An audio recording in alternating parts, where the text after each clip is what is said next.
కౌటిల్య శాస్త్రంలో 9వ అధికరణం అధ్యాయం 4 గురించి తెలుసుకోబోతున్నాం. ప్రకరణం 142 క్షయ వ్యయ లాభముల విపరిమర్శ. పశు నష్టము, పురుష నష్టము, ఇది క్షయము. హిరణ్యమునకు ధాన్యములకు కలుగు నష్టము వ్యయము. సుగుణము అనేకములతో కూడిన లాభము క్షయవ్యయముల కంటే నధికముగా ఉన్నప్పుడు జ్ఞానం చేయవలెను. అలేయము, ప్రత్యాధేయము, ప్రసాదకము, ప్రకోపకము, హర్స్వకాలికము, తనుక్షయము, అల్పవ్యయము, మహత్తు, వృద్ధ్యుద్ధయము, కల్యము, ధర్మ్యము, పురోగము ఇవి లాభ సంపదలు. సులభముగా పొందదగినది, సులభంగా రక్షించుకోదగినది, శత్రువు మరల తీసుకున్నటకు సాధ్యం కానిది, ఇది అదేయం. దీనికి విరుద్ధముగానున్నది ప్రత్యధ్యేయము.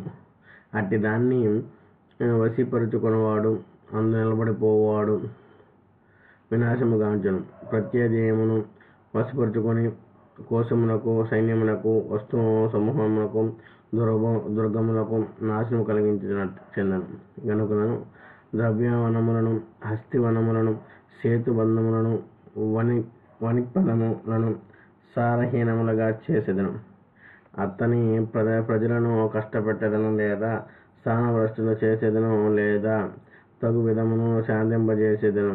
శత్రువు ప్రతికూలము చర్యల వలన వాటి కోపం కలిగించును.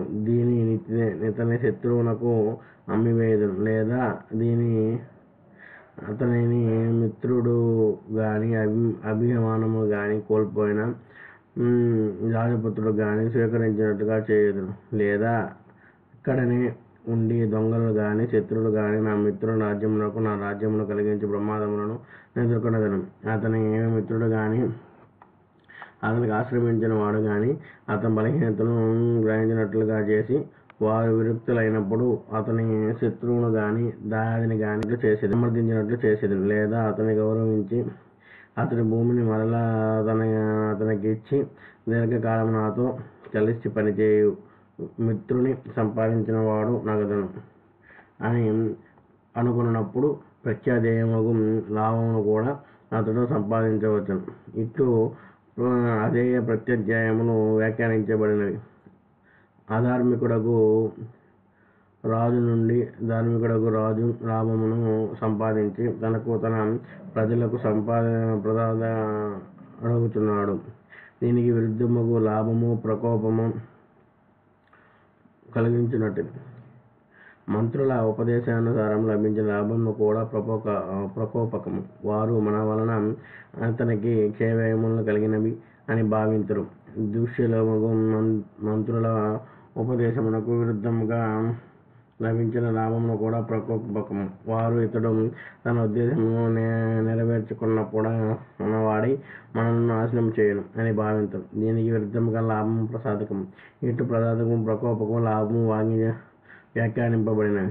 గమన మాత్రము వలన సాధించిన లాభము, హాస్యకాలికము, దౌత్య సాధనము, సంపాదించిన లాభము, తనుక్షయము, భోజన వ్యయము, ఒకదానితో సంపాదించిన లాభము, అల్పవ్యయము, ప్రస్తుతము విపులమగు లాభము, మహాలాభము, ఆటంకము లేక మరియు మరింత లాభమును చేకూర్చినది వృద్ధ్యుద్ధయము, కీడు లేని లాభము, కల్యము, ప్రసక్త సాధనముల మూలమున సంపాదించినది ధర్మము, సామవాయికులు ఆటంకములకు లోబడిగా లభించినది పురోగము.